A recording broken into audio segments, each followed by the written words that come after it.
Hey guys, welcome back to my YouTube channel. Today I'm going to be reviewing a book called One of Us is Lying, and I promise you it's not me that's lying when I say that this book is amazing. So I read this book a few months ago now and I still have it in my mind. It's a book that I don't normally read, however I have watched 13 Reasons Why and I did love Pretty Little Liars, and this book is a bit of all of them combined.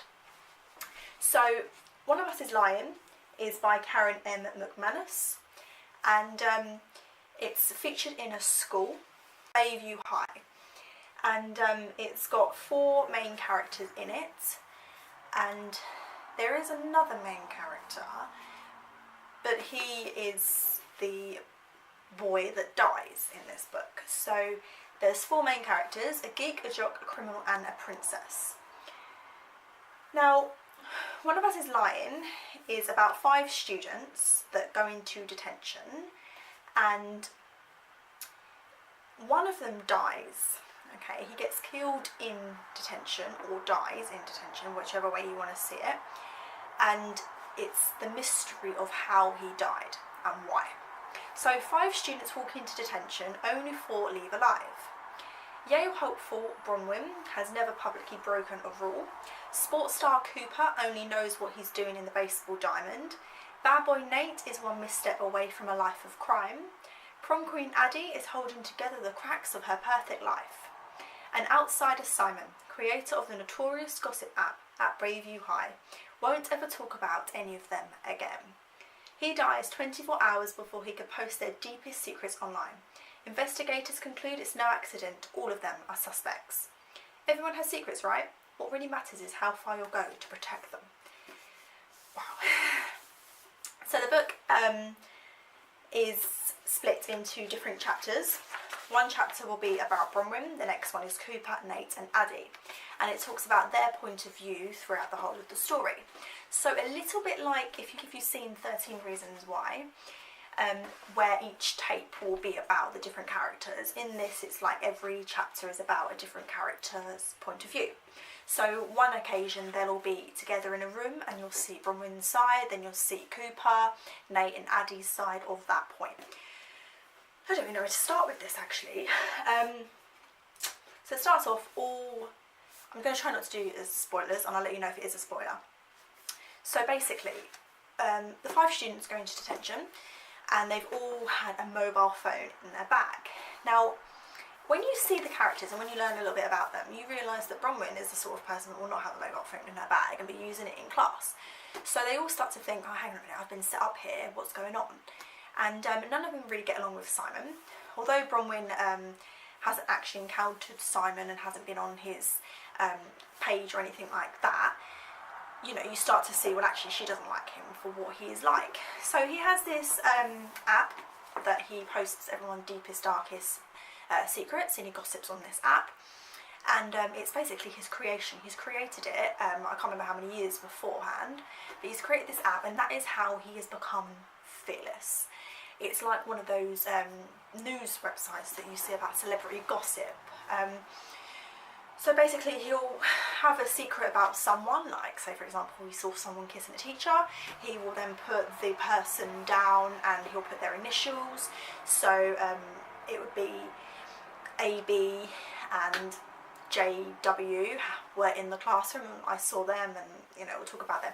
So no one will actually know who the person is because he won't actually say who it is, but he'll do the initials so everyone still knows who he is talking about. Simon never features on here, it's only just, well, his classmates and people that he knows. So everyone is basically scared that any secret they have will appear on this app. So all 5 of them go into detention, and there's a scene where they're in detention just discussing why they're there, teachers saying, well, no, you did have a mobile phone in your bag, and they're like, no, we were set up.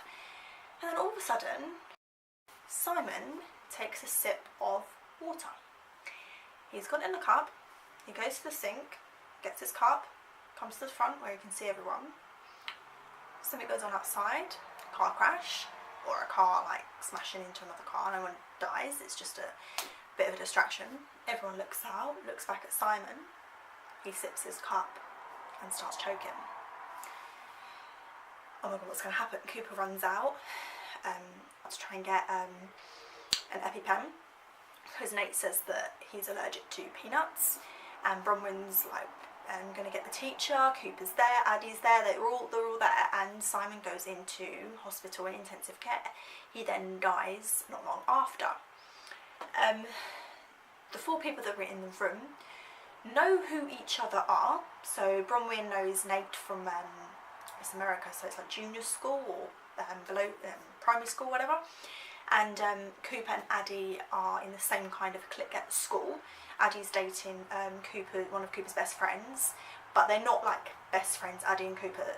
So they all know each other. They're probably the only 2 that are actually more close than the others. But Nate has never spoken to Addy in his life. Cooper's never spoken to Bronwyn in his life. I mean, they don't actually know each other. So as the story progresses, you start to actually fall in love with these characters. Bronwyn is this, I want to go to Yale, I'm so clever, but actually there's more to her than that. She's got her family, she's got like why she wants to go to Yale, you know, bits about her. And then there's Cooper, who is like this great sports star and he's going to do really well, his dad's so proud, but then he's got his own personal secrets and his own personal things that he doesn't want everyone to know about. And then obviously there's Nate, and there's problems with his mum and his dad and like their life. And then there's Addy, who has a problem with her boyfriend, but then she wants to be good, but then she's got pressure, and they all have these mixed up lives that are actually very much alike each other in what they're dealing with. And in the end, they actually become really, really good friends. So throughout the book, the main character for me would be Bronwyn, and a bit of Nate. But they all get together, they all try and figure out how Simon died and why. But the problem is, Simon has upset a lot of people, even teachers. He is someone that you just expect people would just hate him because of how he is. Everyone's always looking over their shoulder, oh, I hope he doesn't find out about my secret. You know, even if you just stole some sweets in the shop, he will find out, he will know. So Bronwyn, Cooper, Nate and Addy all together try and figure out what's happening. Now, Nate is the lowest class of all of these, because Addy, Cooper and Bronwyn have, they've got families with money, whereas Nate actually doesn't have enough money to even buy food. So that's why he's a bit of a bad boy, getting in trouble all the time, because like I said, there are problems with his mum and, his dad. So he's sort of seen as the easy scapegoat, you can use him, get him in trouble for everything. And they're all trying to work out why. So in the back of their mind, they're thinking, oh, hang on a minute, who has done this? Who has killed Simon? But then at the end of the day, they're all in detention, so they could see everything everyone was doing, so they didn't actually see anyone commit the crime. But the way that the author has written this book is she's written it in a way where something could have happened in detention. Maybe someone is covering up for each other, but you don't know that until about halfway through the book.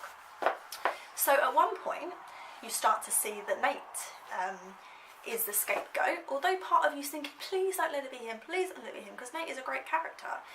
You start to think, well, maybe, what if it was him, what if it was him? But then they all get together and they try and prove that Nate is innocent and try and find out who actually killed Simon. There are other characters in the book. There was this girl that was Simon's best friend who actually fancies Simon, but Simon didn't like her. And then there's Addy's boyfriend who's involved in it as well. And it turns into some sort of like Pretty Little Liars, 13 Reasons Why mystery. Like with Pretty Little Liars, when you're constantly trying to find out who A is, you're constantly trying to find out in this who killed Simon. And Bronwyn's family are like, we don't want you to be associated with them because you didn't do anything. What if they did? We know you're innocent. And then there's Cooper's dad who's like, we know you didn't do it. And he's like, oh, we're going to get them in trouble for, all of this, we're going to sue them. And then there's Addy's mum who's like, oh no, Addy, you have to, stay out of trouble because you have to be with your boyfriend. And she's, got so much pressure on Addy to be prom queen. And then there's Nate who's just trying to go through life as it is. And it's, he's literally one problem away from ending up in prison. He's got a probation officer and it's just all this massive drama at this school. I don't want to tell you who killed Simon. I want you to read it, but it will shock you because you'll think, why didn't I think of that in the first place? And you're going to be so annoyed with yourself But I liked how the book progressed, so you didn't know who killed Simon. You're constantly thinking, oh, who did it, please don't let it be these guys. And then there's a bit of a romance between two of the characters, two of the main characters, and you start to think, oh, please don't let it be one of them because they're so good together. But at the end, it all gets down to them all wanting to stick by each other and proving that each of them are innocent. They all get together in a group and they start to just discuss everything and realise who killed Simon. And it actually turns be someone that is in the book but isn't a main character until like the last 10 chapters, and he actually figures out who killed Simon before they did. But it's just, when I read a really good book, I pretend and I imagine that my camera battery died. Oh, I'm trying to remember where I was. When I read a good book, I try and pretend or imagine that I'm actually a part of the book. Perhaps I'll be on the sidelines and perhaps I'll be one of the characters, but I always imagine that I'm in this book, and I can see it now in my mind. One of the scenes where they're in a coffee shop and they're all around the table discussing who killed Simon and what actually happened, and you know, the guys there actually saying, well, this is what happened, you know, they're doing like a timeline. I can see myself sat there right now watching what they're doing and being a part of it, and that is because this author has created a world within a book. She has created the school, she's created the characters, their lives, she's created a scene, a setting. She has done all of this by just writing a book. This author is fantastic, and the way she has described each character and each emotion, and I really like the way that she had a chapter for each character to see what they're doing and their point of view. You know, Bronwyn's chapter will be looking at Cooper, describing him, and Cooper's will be describing Addy, who's describing Nate, who's actually describing something that happened with Simon. And you see every person's point of view, so you can decide for yourself who you think it was. So guys, please give this book a go. It's really good. I can't explain how good it is. I've tried to give it justice within this review, but you know, you have to make your own mind up yourself. So yeah, I have a question for you. Who was your favourite character? Was it Bronwyn, Cooper, Nate or Addy? My favourite character was Bronwyn. But I did really like Nate as well. But yeah, what's your favourite character? And are you a geek, a jock, a criminal or a princess? See you next time. Bye!